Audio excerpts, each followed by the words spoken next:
పార్థసారథి. ప్రభుత్వానికి మార్పులు చేర్పులు అలవాటుగా మారిపోయాయని, గంట గంటకు విధానాలను మార్చుకునే చెడు అలవాటు వచ్చిందని ఆరోపించారు.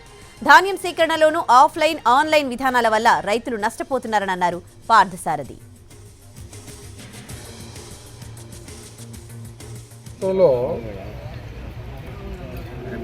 ఈ మార్పులు చేర్పులు అనేది ఒక అలవాటుగా మారిపోయి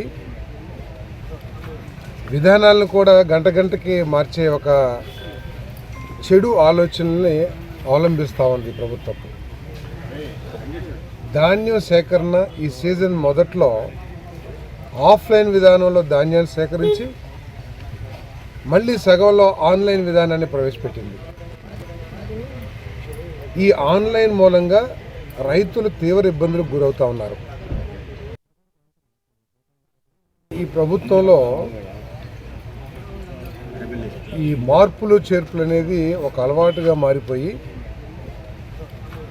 విధానాలను కూడా గంట గంటకి మార్చే ఒక చెడు ఆలోచనల్ని అవలంబిస్తూ ఉంది ప్రభుత్వం. ధాన్యం సేకరణ ఈ సీజన్ మొదట్లో ఆఫ్లైన్ విధానంలో ధాన్యాన్ని సేకరించి మళ్ళీ సగంలో ఆన్లైన్ విధానాన్ని ప్రవేశపెట్టింది.